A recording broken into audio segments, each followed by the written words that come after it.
The hours are long, the issue is complicated and contentious, and the pay is nearly non-existent. Why would anyone want to serve on a city council? We ask a cross-section of Peninsula newcomers on this Penn TV's special edition.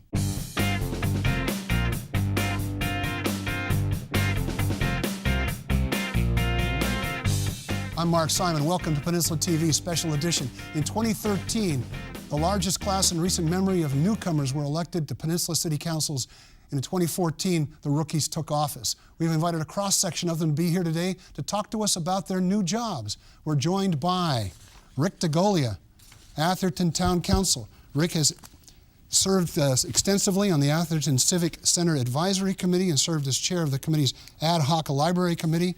An attorney, he has started several Silicon Valley companies and served in many capacities at those firms, continues to be an investor in startup companies. Rick, thank you for joining us. Next, we have Gary Pollard of the Foster City City Council. Gary served 6 years on the Foster City Parks and Recreation Committee, served on the SCORE Committee investigating overcrowding in Foster City schools and making recommendations for solutions. Served a 2-year term as president of Peninsula Temple Shalom in Burlingame, is the owner of a family business, Ambassador Tours. You don't mind if we plug the name of the company, do you? Not at all. The travel agency. Gary, thank you so much for joining us. Next, we have Cameron Johnson. Cameron is chairman of the San Carlos Economic Development Advisory Commission and of the San Mateo County Mental Health and Substance Abuse Recovery Commission. He is director of product innovation at Netflix. Cameron, thanks for joining us. Thanks, Mike. I've lost my place. Who's next? Charles Stone. Charles, Belmont City Council. Sorry, Charles. Charles is a long-standing volunteer with School Force, the Belmont Redwood Shores District Public School Foundation, and is in his second term as School Force's endowment chair. He's the owner of a small law firm in Belmont. Next, we have Lori Liu from the Brisbane City Council. An attorney, Lori Liu has served on several boards and committees in the city of Brisbane, including the Open Space and Ecology Committee, the Brisbane Baylands Community Advisory Group, her Neighborhood Homeowners Association, the Brisbane Chamber of Commerce Board of Directors, and the Mothers of Brisbane. Thanks for joining us, Lori. Next, we have Joe Goethals of the San Mateo City Council. Prior to his election, Joe was chair of the San Mateo Public Works Commission and served on the Peninsula Healthcare District Board of Trustees. He's the deputy district attorney in Alameda County. Joe, thanks for being here. Thank you. And last, but by no means least, we have Liza Normandy. Prior to her election, Liza served 2 terms on the South San Francisco Unified School District Board of Trustees, including 2 consecutive terms as board president. She was the first Asian American elected to the board. She is the director of sales for the Green Hills Country Club. Thank you all so much for joining us. Thank you, My pleasure. Liza. I'm going to ask each of you to answer the question in the same order I just introduced you. Let's ask the question that we started the show with. Why on earth would you take this job on? Why did you run for office? Gary. I'm sorry. Rick. Too many of you, I have to keep you all straight. It'll be a while, but be patient with me. No Rick. problem. Well, I guess I divided into 2 categories. One focuses on me, why in my life, and the other is on the community. And in terms of me, I've been going in and out of retirement now for the last 5 years. I'm in my mid-60s and feel like at this point in my life I want to find a way to give back. And representing my local community is one way that I can do that. I've served on an advisory committee to build a new civic center in the town. That's been a great experience, so it seemed like a good additional step for me to apply for the city council position. In terms of the community, this has been a divided community, a torturous city council experience for the last 10, 15 years, largely divided on personality, and I felt like I could represent all sides that are in this town and try to pull the town together. Or else you volunteered for torture and just didn't realize what you were doing. I have plenty of people that have advised me that that was my decision. Thank you. Gary, why did you run for office? I ran because Foster City's going through some growth spurts, and I wanted to be part of the expansion. I don't want to term it today as the new Foster City, but we're going to be 50 years old in 7 years, and I want to be part of the new Foster City. See us get into a development that the original developers came to Foster City with. I want to be part of the new generation. Raised my family there. I've been heavily involved in the community part of it, and I wanted to give back and just keep it a city that we all have come to love. Thank you. Cameron, same question. Well, I think San Carlos is a pretty unique and special place. It's a place that combines a really small town feel, great local schools, and just a sense of neighborliness and community. And at the same time, it's right in the middle of such economic opportunity that comes from Silicon Valley and the Bay Area in general. And we're in a big transitional period where the growth of Silicon Valley has the potential to generate a lot of revenue and jobs for our community, but at the same time, we need to think about how do we maintain that sort of small town community feel, which is the reason that I moved to San Carlos. I'm the father of 2 small children, and I'm really invested in wanting to make sure that they have a great experience as they grow up, that they feel really connected to their community. And then finally, I'd say that I really believe that public service is important, that public decisions have a big impact on people's lives. And so for me, it's a very meaningful thing to be spending time and energy on. And I should have mentioned in my introduction of you, you also served on Capitol Hill as a legislative aide. I did, so yeah. you have a history of wanting to be So in I public service. worked as a staff person for about 8 years right out of college. So Well, now you're working for Netflix, so we assume you're making real money now. yeah, I'm doing okay. Charles, why did you run him? I have 2 small children like Cameron does, and we moved to Belmont in 2004 to make it our long-term home. And as I became more involved with our school foundation, and if I could just take a second to correct the record, unfortunately I'm no longer the endowment chair. The school force board meetings are the same night as the city council meeting, and neither of them was willing to move the time for me. So They were surprised that you didn't pick them as the priority? I can't speak to that. But it's important to me that Belmont reflect what I want to see in a town. I want to see infrastructure that can be maintained. I want to see policies that are sustainable. And when I got more involved, I noticed that that wasn't the case. I also saw that there was a growing demographic of young families with children moving into our district to take advantage of our excellent public schools. And by and large, that demographic felt as though it was underrepresented on the city council and that its voice wasn't heard. And I thought that if I were successful in getting on the city council, I could definitely give voice to that demographic. And in addition, take into account all the other stakeholders and value their opinions.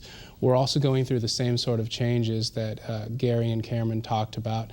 Belmont hasn't changed much over the last 10, 20 years, but change is coming to San Mateo County. And we have to start managing that change now, and I want to be a part of that. Thank you. Lori, same question. Brisbane, not known for a lot of change going on there. No, Brisbane's actually has the same population now that it had maybe 50, 60 years ago. We're about 4,500 residents. And the reason we are so small is because our residents have really made an effort to keep it that way. Brisbane's a very special place. It's right at the north end of the county and very accessible to San Francisco and Silicon Valley. Yet at the same time, it's really this retreat. I love just driving home and crossing over the lagoon and seeing San Bruno Mountain. It's absolutely spectacular. So I've been in Brisbane for about 10 years now, started my family there, and I've just immediately became invested in the community. As you mentioned, I've served on several boards and commissions and wanted to really take it to the next level. The mayor asked me to run. All the other city council members were very supportive. They felt, and I agree that, with my background as an attorney, that I can really bring a new dimension to the city council that isn't currently there. As you may be aware, we have the Baylands development. Right now it's in the draft environmental impact review stage. So there's going to be a lot going on in the next, 10, 20 years, and this is really the time now to make a difference and get involved. I also have 2 young children, a 4-year-old and almost 2-year-old, and I felt that it was really important to have someone who represents young families and to bring a voice to people who care about the schools, to people who care about the recreational opportunities. I also am the only city council member who lives at the Ridge development in Brisbane. We've always had council members from central Brisbane. So, I wanted to find a way to bring in those residents from the Ridge, make them feel part of the community, and work on opportunities for economic development while at the same time maintaining our small town atmosphere. Thank you. Joe Goethals. Mark, thanks for inviting me. I appreciate it. It's an honor to be among this group of people. I think a couple of things that we all believe in is public service, but I think everybody here has something to offer. There's a lot of talented people who know how to move cities forward. And so I saw an opportunity when I became a homeowner in San Mateo. I grew up in San Mateo. Hillsdale High, if I recall. I love San Mateo. It's really been a pleasure to be participating in public works, and I really ran on moving that forward. Our infrastructure needs help. We are going to see the kinds of changes that Charles was mentioning. We're expanding, we're growing. The entire peninsula is going to see growth. So along our rail corridor and Central Park is something that I care about a great deal. Paving our streets, looking at even the things underground that sometimes get forgotten, our sewer system, our waste treatment plant. These are the things that we need to do in order to prepare for tomorrow. Thank you. Liza. Good morning. I ran for city council because it was all about timing. Having to serve on my second term on the school board and having 2 kids in high school, a senior, soon to graduate, and a freshman. The timing for South City was a rare occasion to possibly have 4 new elected positions, and I think our race was one of the largest in Burlingame, but also to be a part of history, to know that I was the 3rd elected female in 106 years is it's just a mark itself, and let alone being able to sit next to Mayor Matsumoto. But it's also having the support of family. I mean, if ultimately, school board meetings are one thing, but I think we all know as city council members, I mean, we have dinner events to meetings and engagements that are twice as many on the school board. So with a very patient husband and supportive kids and a great job that allows me to be here with this group of individuals, it's very important to be able to make sure that things are moving in the right direction. So, but otherwise, that's pretty much it. Well, thank you all. You all mentioned public service as one of the things that really motivates you, and it's not hard. It's hard not to notice in the introductions that all of you played some role in your community before. Many of you took a traditional route through one of the city's commissions or boards or committees, whether it was parks or whether it was public works. Many of you were involved in foundations. Is that critical, you think, when somebody's going to run for office? A lot of people think they can do the job. It's another thing to win the job.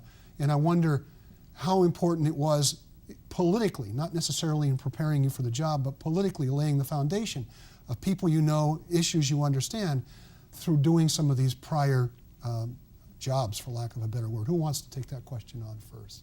I'll be happy to. Thank you, Charles. And I'm glad you qualified it, because I think there are a lot of people in our area and on the peninsula who are extremely qualified for these positions but don't get involved in the community, and that's something I'm hoping to change.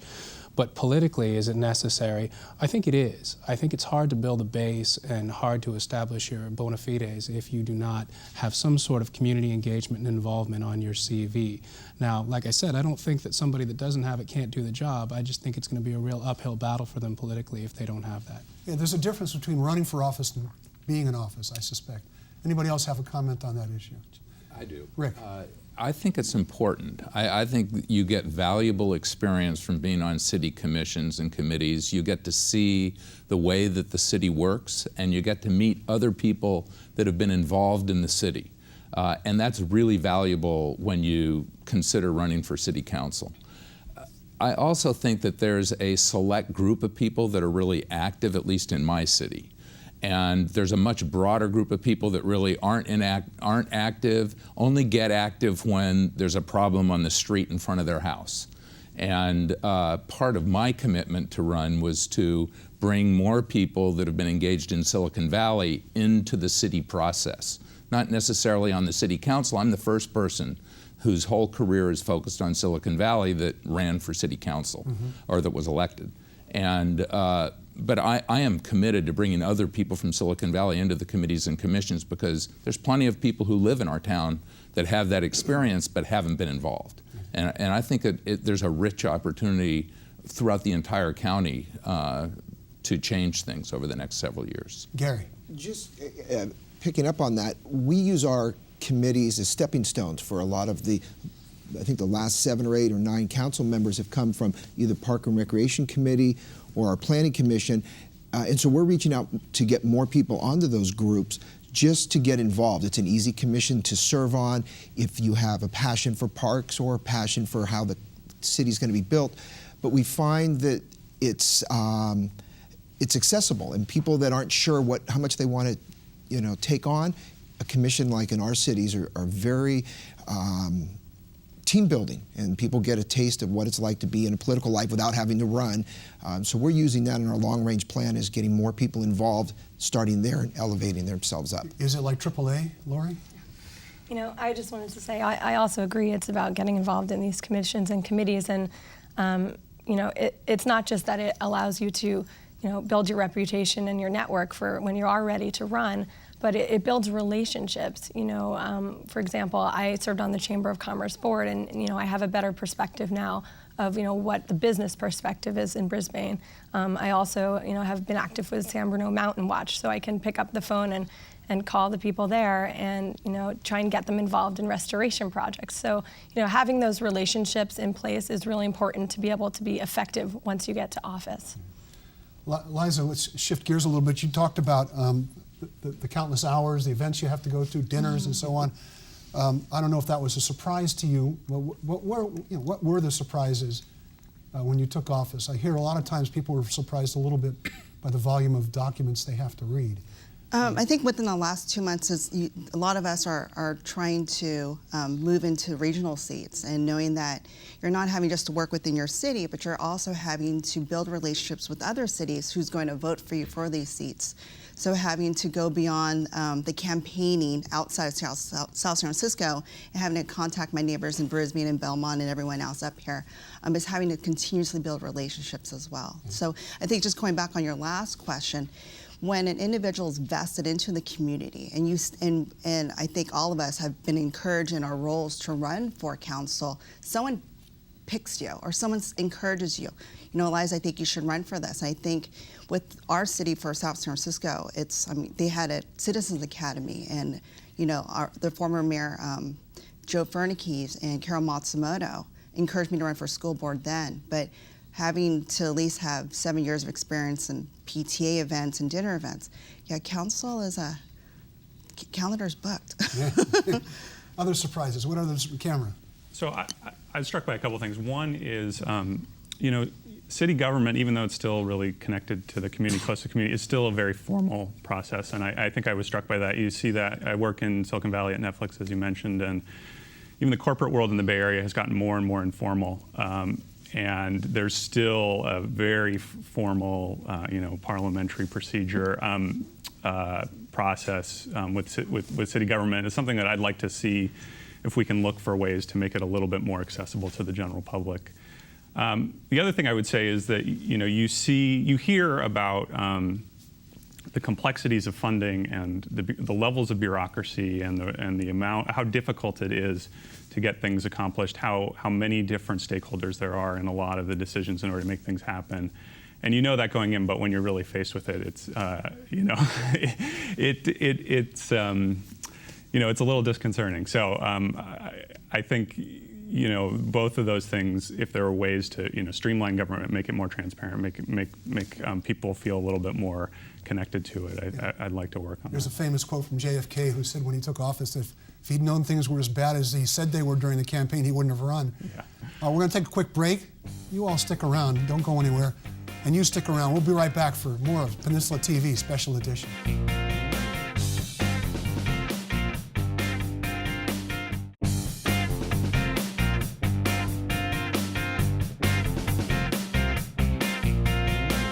I'm Mark Simon. Welcome back to Peninsula TV Special Edition. We're interviewing 7 rookies of the class of 2014 to Peninsula City Councils.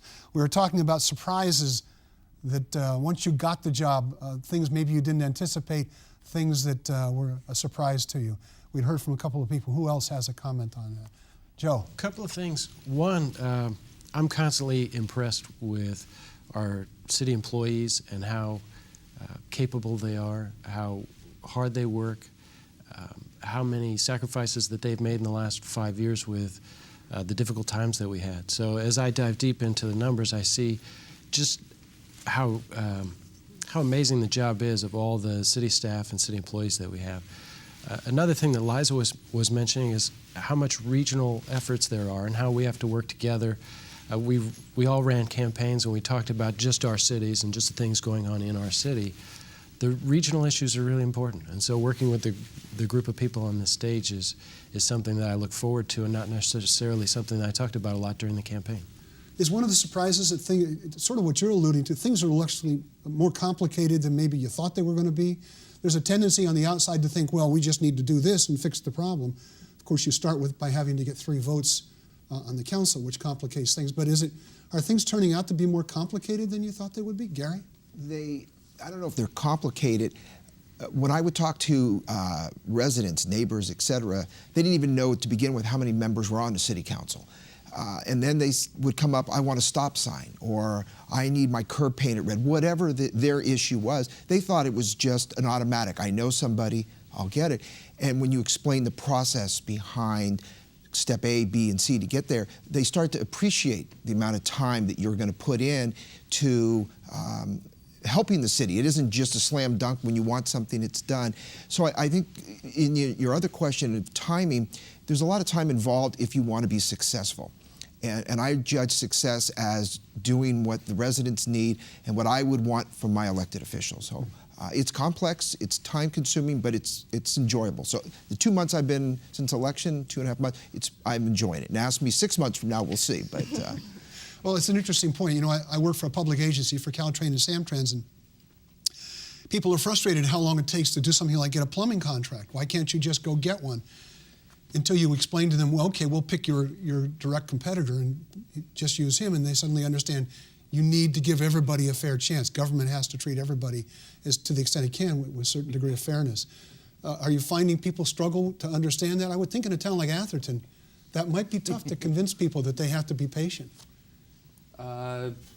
I think that the issues are principally issues of safety and quality of life. And if somebody has a problem in front of their street, they're not going to be patient. Or we've had a problem with what sound like loud, low-flying aircraft over a residential community that was a new event that started last June. People get impatient when their quality of life is disrupted. For me, I'd say the biggest surprise that I've had wasn't once I assumed office, but it was during the campaign. I found areas of my town that I'd never been in. I walked down streets I'd never been on before, and I was amazed just to find locations that were in my town that people lived in that I wasn't familiar with.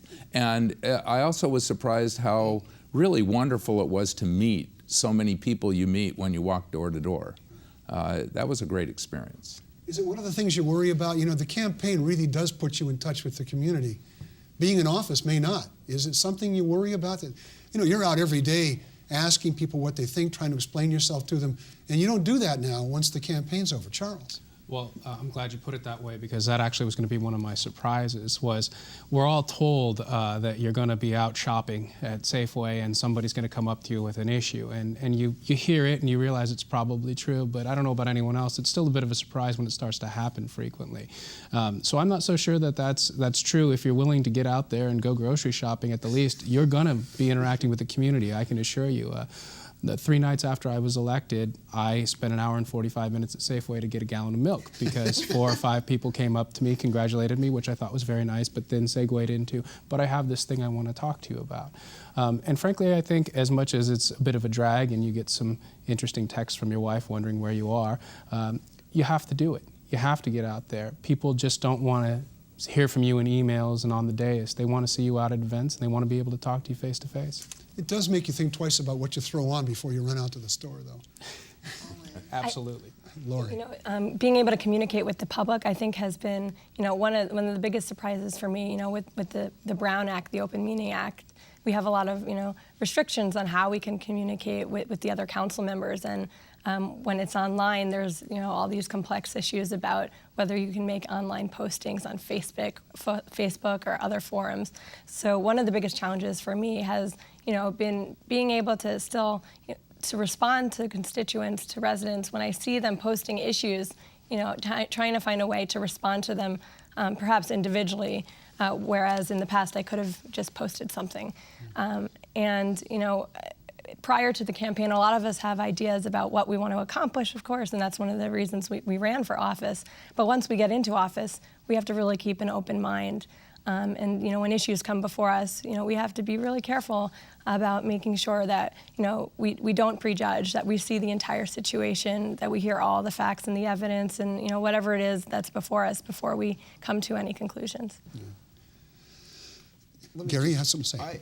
I ran unopposed, so I had a different experience in running in Foster City, but I had the good fortune of being involved in youth organizations for sports and so forth, where I knew the community, but I'm finding by going to different meetings of groups, whether it's homeowners associations, schools and various things, I'm meeting the public once again. So I'm having to continually keep my name out there and what we're doing as a city versus the opposite of what all my colleagues have going door to door. So it was a little bit of a change, but I'm enjoying the process after the pressure of winning is over. Yeah.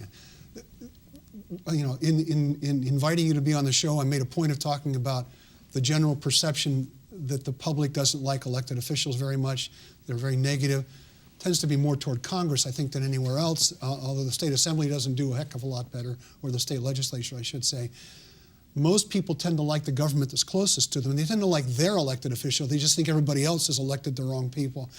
So in that sense, and I want to try and meld two questions together, because it's not just the public's mood, what you sensed about the public's attitude toward government and toward your city, but you talked about regionalism and the idea that you have to work across city boundaries. So are there issues that you're that you understood both reflect the public's mood and reflect issues that extend beyond your own city?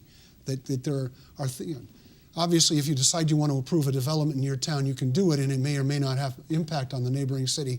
But the fact is, it's not up to them to decide that for you. But the public mood, is it generally negative? Is it generally disappointed? What do you sense of what's going on with the public? Joe? Well, in a larger sense, the most important thing that we do is listen. And I think the training that we got on these other commissions that we all served on is how we learned how to listen to our constituencies. And so when I was out there campaigning, I was listening. When I sit in a public meeting, I'm listening. And what I've heard people say are a lot of negative things nationally about public pensions and things like that. We had a school bond measure that was on the ballot. We had a lot of things that people were talking about. And I think I brought a different message that was more positive. Listening to that is different from necessarily agreeing with everybody who comes in and says, if you won't put a stop sign there, then you must hate children and puppies. You have to be able to hear that and still shift into some other part of the conversation and do some education with people who maybe don't understand that public employees in San Mateo, for example, put money back on the table and gave it back to the city in order to get a balanced budget. So sometimes there's opportunities to really talk and engage the public and maybe lift the mood, because I've seen San Mateo really, as the economy changes, see a real positive tone in San Mateo residents. Mm-hmm. Anybody else? What's your sense of what was on the public's mind, their general attitude toward government as you were campaigning? Cameron. So we do a citizen survey every year, every other year in San Carlos. The most recent one, 98% of people said the quality of life in San Carlos was very good or excellent. So I took that as a sort of the message was don't mess it up. So I think that people are very happy with the town. I think there is, as you mentioned, definitely concerns and dissatisfaction with government writ large, with the national government. There's a feeling that we can't solve big collective problems, but I think there's a lot of goodwill at the local level, but there is anxiety about the future, and so what I talked about on my campaign, I think the job for the city council is to think, well, what does our town look like in 20 years, and communicate a vision to the residents and tell the residents how we're going to get there, so that the 20 years from now we have an even better, more vibrant, more connected city than we have today. So people are worried about the future. They're worried about the changes that are taking place here, it sounds like. Is that the Mark, case? can I jump in again on that? So I think one of the things that I've seen in talking to residents isn't that they're worried about the future, it's that they don't understand the present. A lot of people are still living in their city 20 years ago, and they think that it hasn't changed. And so educating people about what the city is like today is the first step. It's not about tomorrow, it's about this is what we're living in right now. And these are the things that are going on. That's an important piece. Yeah, if I can jump in. I think it's totally different at the local level than it is at the state or the national level. Not only is it nonpartisan, I mean, I ran in a very contested election, and a key guy that I ran against was the head of the Republican Party in San Mateo County. I'm a lifelong Democrat. We didn't disagree on one issue. So it's totally nonpartisan. The focus is on quality of life issues, and I think that people are concerned about the future in that they want the preservation of what they like, and they want to be able to make investments in infrastructure changes that will support their quality of life desires. It's really a democracy issue. For me, how do I help get more people involved in making a decision where their priorities will get reflected at the City Council? And you know, at the City Council, it's not legislative like it is at the state and federal level. We're also quasi-judicial. So I think that we really do need to listen and pay attention, and actively, we have an opportunity to get people involved in a way that I think is much harder when, you know, you're in the state or federal legislation. Lori. Just wanted to also point out, you know, in this day and age, the way that people communicate is so different with the internet, and, you know, with the ability for people to just, you know, say what they want online and expect an immediate response, really. So I think it's really important that cities really think about the ways that they communicate with their residents, and, you know, think about whether there's ways to use the internet to you know, send out blogs or have some sort of comment feature like we have on our city website to allow for some real interactivity. You know, I think that people at the local level feel like they know the people that serve them. They know all the city council members. You know, we're their friends and their neighbors. So having the ability to have that conversation, not just with the council, but with city staff, I think is going to be really important. Gary? I just completed a training up in Sacramento, and I think some of my colleagues were up there. One of the things they talked about at the local level is accessibility, kind of what Lori was just saying. It's they can touch us. When you elevate up to, not they necessarily can get to you, as it were, get to you, not touch us, correct. But when you get maybe past the county and the state and federal, there's so many staffers and so many people that are influencing that elected official. But at our level, whether you're at Safeway, at a coffee house, or just at a park, you're interacting, and you have some of the same concerns that they have. And I think accessibility is key to being a successful council person and getting whatever done your city needs for the quality of life. We're going to take another break. Stick around. You stay with us, too. We'll be right back.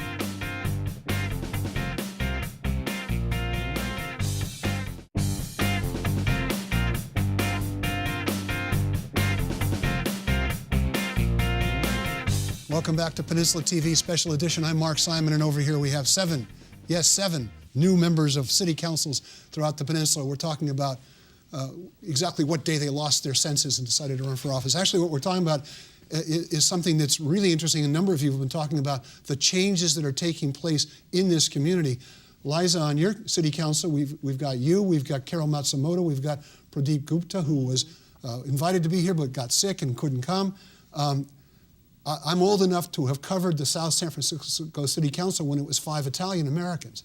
Things have changed, and we see in the North County, but throughout the whole county, significant changes in the demographics of this community that I think go hand in hand, Joe, to some degree, with some of the changes that people who are still living 20 years ago may not have quite caught up to. I've heard people complain about being in a supermarket and hearing Spanish spoken between the checker and one of the customers. In my mind, it makes eminent good sense if you're a business to have someone who can speak to your customers. But I also understand how it can make people uneasy. Let's talk a little bit about the changes that are taking place in this community, and what does you think it means to this community to have the changing demographics and the changing kinds of communities we're having? It's been an incredible change. You know, as I mentioned, to be the third female in 106 years, but also be the second elected Asian on the city council. And hopefully we'll see more change progress. But you also look at this panel, I think everyone has a full-time job. And on my city council, I'm the only one with a full-time job, and my counterparts are retired. So the demographics are changing. I think that you're finding young, energized committed people who's ready to serve in public office, who's been involved in their community. So things are changing. So there's a generational change. There's a demographic change taking place and a generational Absolutely. change. Do you all agree with that? Absolutely. What do you think it means for this community? How do you think that plays out in terms of the job you have? Diversity is one of our strengths. It not only contributes to our job market, but I think we have people coming from all over the world who love coming to the Peninsula in all of our cities. San Mateo has a wealth of, I think, restaurants, but we also have a wealth of languages spoken in our parks and on our streets. It's great to see a community come together and celebrate its strengths. We just celebrated 50 years of our sister city partnership with Toyonaka, Japan. We have wonderful residents in San Mateo from all over the world. Yeah. But it makes people uneasy, doesn't it, Charles? You think to some degree, the change? I mean, there are people, I'm sure you're representing, as you described it, a different generation, people with kids, in a community that maybe 10 years ago didn't have that many children in it, didn't have that many people under 40, under 50. It's a change that you think people are a little uneasy about? Well, I walked 2,400 houses and knocked on 2,400 doors during the campaign season. And one of the interesting things to me was that, yes, there is some unease, some fear of the change that's coming and that's already here. But what was fascinating was it wasn't generational or demographically easy to pin down. I had suspected some things that turned out not to be true. I spoke to many people who'd been in Belmont for 40 or 50 years who were sick of the status quo, who were happy that there were a lot of children in town again and wondered, why don't we have better parks and recreation facilities to have these children out playing and taking advantage of? Why do we have a scarcity of soccer fields? And I expected that response if I went to the door of a 40-year-old with 4 kids. I didn't expect that response from a 75-year-old who's lived in Belmont for 40 years. And that was really encouraging to me to know that every demographic is split and has different opinions, and you can't really stereotype or pigeonhole. I think, yes, there is some unease, and I think the answer to calming that unease is education and outreach, and that's not going to be easy. Gary and Lori both talked a little bit about outreach, and Gary was talking about a training that I think almost all of us attended last week. And one of the things, sponsored by the League of Cities up in Sacramento. Yeah, and one of the things they talked about was the use of social media to outreach. And Fremont was there and did a very nice presentation on what they've done. Belmont's moving along with that. We've got our Belmont Police Department on Twitter and YouTube. We've got a Facebook page for our Public Works Department. That's something we didn't have a couple years ago, and it's been very, very useful. You know, things can go viral quickly. It's useful for public safety purposes, but it's also useful for education purposes. And what I found, even the doors I knocked on where there was significant and discernible unease with the change that has already come and that is coming, a little bit of education goes a long way. People often are basing their decisions and their opinions on less than full facts. And when you tell someone, well, that's not quite the way it is, if you go about it the right way and you listen and you're patient, like Joe talked about, you listen and you're patient, they tend to be reasonable and rational, by and large. Of course, there's a few people who are never going to listen. It's always an important qualifier. Yeah. But I was impressed that people could change their minds and did when they learned a little bit more about the situations. Cameron, what are your thoughts on this? Because it is change that's also going to change the nature of the community that people already are pretty happy with. They are. I mean, what we're seeing is, San Carlos was built up after World War II. There's a whole generation that came in. They built this wonderful community with all these thriving civic organizations.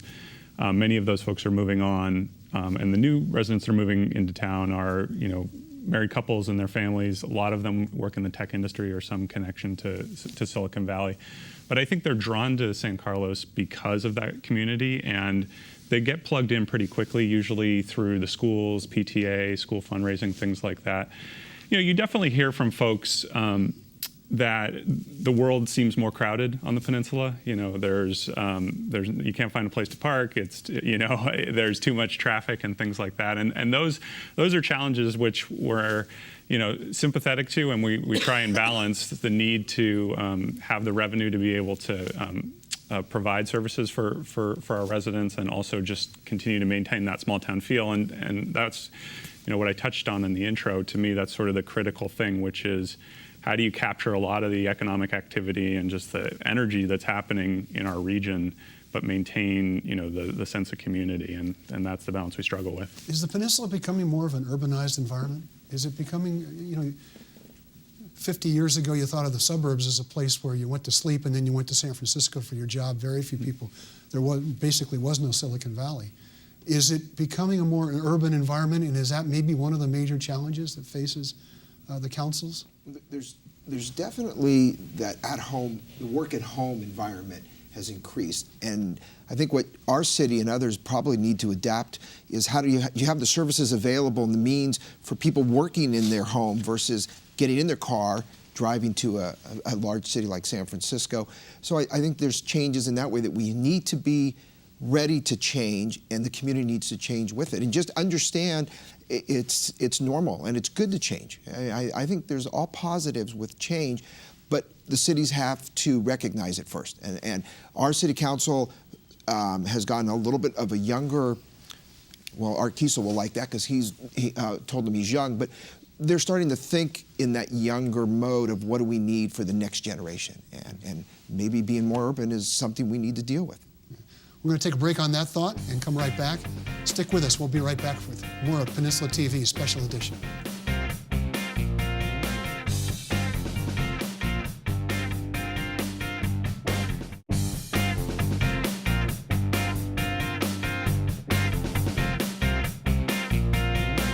Welcome to Peninsula TV Special Edition. We're in the final stretch here. I'm sure the people here are happy about that. I'm Mark Simon. Over here we have our captives, the city council members, the freshman class of 2014 for Peninsula City Councils. Laura, you had a follow-up comment. Sure. As we talked about earlier, we have a lot of young council members with families, and I think that's really important because there are more young people moving into town, and that constituent base is so important because that's going to be the future of our cities. And having children just makes us even more invested in our communities. And the quandary is that when you have kids, you don't have time to participate in public service typically, and that's why you see or have seen so many retired people in the past holding public office. But now there's really been this paradigm shift, and I think that's really good for our communities in the long run. Yeah. Rick, of course, not that there's anything wrong with retired people. Let's talk a little bit about maybe the most difficult issue in terms of maintaining quality of life. I mean, we're talking about communities now where in the North County, homes are going for $900,000. Farther down you go, they're $1 million. Atherton, we don't even want to talk about housing prices in Atherton, since if you have to ask, you probably can't afford it. But I would think the biggest challenge you have in terms of maintaining a healthy nature of change in your community, but also not offending people's sense of the nature of the community, is how to build housing. How to build it in places where people might not want it.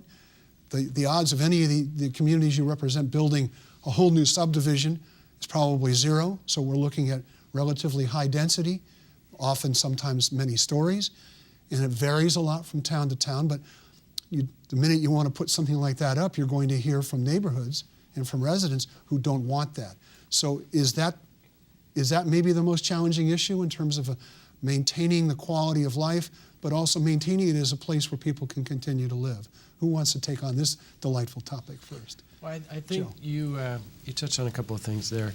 San Mateo is unique because we actually had our Bay Meadows development recently.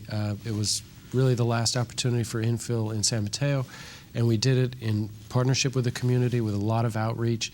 And I think we all love the result. We're not done yet. Well, I should interject, there was also a lot of opposition in almost a referendum. There was a lot of opposition, and I think that's in part a testament to how much outreach there was. There was a long conversation before we saw anything actually come to fruition. All of the people who I talked to as I was out walking door to door during the campaign have been pleased with what resulted through that conversation with the community. But this touches back to the last comment we were talking about, which was urbanization and where does the housing go? All the great cities in the world have seen a reliance on public transit. And we have excellent public transit in San Mateo County, and we're going to continue to build those housing projects that will increase the capacity and hopefully bring down the prices for people who already know it's hard to afford in San Mateo County along the rail corridor. and in the places where it's not going to affect some of those old neighborhoods that San Mateo County has. Others thoughts on this issue? Charles. This is an issue that's very important in Belmont. We just recently, I think last Tuesday night, had our ECHO 2 study results. We were lucky enough to, through a grant, be chosen for a study on how we can do some housing and some development downtown, because we really haven't had much of anything around the transit corridor. Unlike the Bay Meadows development, which I saw close up because I lived in the San Mateo Village at the time it was going on, we don't have a lot of room. There's nothing. We have a few pieces of city-owned property, and we'd like to do something with them, and the community wants to do something with them. But as you said, you get a lot of reluctance when you're doing something different.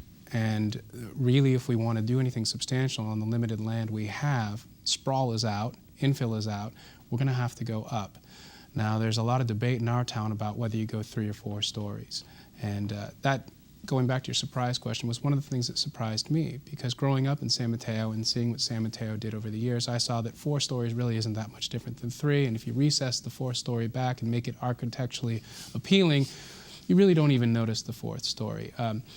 But again, I think this is somewhere where the impetus is on us, the electeds and our city staff, to get out there and educate and outreach and talk to the community. What do you want to see here? What do you need? And in Belmont, just like in every other city I think represented up here, while we do have young people, young families moving in, we also have an aging demographic, and that demographic is going to get bigger and bigger. And part of the conversation we need to have is, do we want to be able to have our seniors stay in Belmont, to stay on the peninsula? And if we do, we're going to have to talk about having independent living opportunities that don't involve stairs and that are also affordable. And if we don't build anything, that's just not going to happen. Or your children. I mean, I would imagine quite a number of you have children who may not be able to afford to live here 10, 15 years from now. I'm tempted to talk to Cameron about 4th stories, but I won't do that today. Cameron, you have... I mean, I think I agree with what's been said. Housing is a tough sell to residents, because if you're a homeowner and we say, hey, we're going to add several hundred units to town, what that sounds like is, okay, there's going to be more kids in the schools, there's going to be more cars on the road, there's going to be less parking spots. And generally, housing projects don't contribute much in terms of new tax revenue. But the benefit is really regionally. I'm a citizen of San Carlos, but I'm also a citizen of California. I'm a citizen of the Bay Area. And San Mateo County has the lowest unemployment in the state right now. People are moving here from all over the country and all over the world because we've got great jobs. We're thriving from an economic perspective. And those folks need a place to live. And if we say we're building no new housing on the peninsula, then people are going to live in they're going to live in Tracy, or they're going to live in Hollister, or they're going to live wherever, and they're going to spend hours and hours on the roads, which is not good for our overall community. It's not good for our roads. And then finally, I would say, I think it's important for our communities to maintain some level of economic diversity. For the strength of the community. I would like to feel like the teachers who are teaching in our schools live in our communities. The people who work in our downtown shops can find a place in our community. So I think it's incumbent upon us to, talk to the public, sell the public, and then look for ways to make compromises, which is what we did with the transit village development, which is going in on El Camino. Lori. Sure. And Brisbane, we're located right at the border of San Francisco. And South San Francisco and Daly City around us as well. And so with housing, it's a very delicate issue, because we have our beautiful open space of San Bruno Mountain, and people really want to keep that small town feel. But at the same time, we want to be able to provide affordable housing and accessible housing so that people can live and work in Brisbane. They don't have to drive in from, the East Bay, or, people coming in from Tracy, or, even further to work in the Bay Area. We actually had, in the last few days, we had Urban Land Institute come into Brisbane and put on a 2-day panel on re-envisioning our Crocker Industrial Park. And one of the ideas that's come out of that is to take a portion of Crocker Industrial Park and rezone it for mixed-use residential and commercial and retail. And one thing that was pointed out by the panelists was that, in Brisbane, we really want to have more services and amenities, like restaurants and a pharmacy and, other places so that we don't have to always go outside our town. And one thing that was pointed out, which I found very interesting, was that those types of amenities really require a certain number of residents. So we have to really consider whether we want to add some additional housing to be able to get those kinds of services. Liza, let me ask you, do people have to accept that the population of this county is going to grow? I mean, San Mateo could well go over 100,000 in the next couple of years. Redwood City is going through a growth explosion. If you start adding this housing, isn't that going to change this community? Is it going to grow? Oh, absolutely. I mean, housing is an issue in every city. South San Francisco, we have an incredible staff, and the communications and outreach has started. Conversations as far as workforce development, as far as high density, as well as market rate housing, affordable housing, but being able to put it in neighborhoods where it's going to affect those businesses, where it's just going to also increase my property value because I live in a different area of South City compared to some of the other council members. So it's just a partnership. I mean, at an original seat, I was, because of this group, now I sit on HEART, and I'm also part of the Hope Council. So I mean, the housing are both sort of ad hoc so it's community really housing important. initiatives. Yeah. So I mean, for me, it's tricky when I have 7 years vested in EDCOs now having to transition to zoning ordinance and so forth. But yeah, it's a hot topic. Gary. Foster City's growing. I mean, we, as I mentioned earlier, and we're building, I think it's 4 stories. We have completed over, and one of the things that I've been bringing to the council in discussion is it's great to build traffic out of our city. There's only a few roads in and out of Foster City. It's where are you going to go with education? Because if we're limited on classrooms and chairs, and we're part with San Mateo, are people ready to shift and get in cars and go for just education purposes? I'm going to have to stop you there. I'm going to have to stop all of you. Thank you very much. Rick Degolia from Atherton, Gary Pollard from Foster City, Cameron Johnson from San Carlos, Charles Stone from Belmont, Lori Liu from Brisbane, Joe Goethals from San Mateo, and Liza Normandy from South San Francisco. I don't know about you, I'm impressed I remembered all that. Thank you so much for being with us. Thank you for joining us on this panel. Join us next time on Peninsula TV's Special Edition.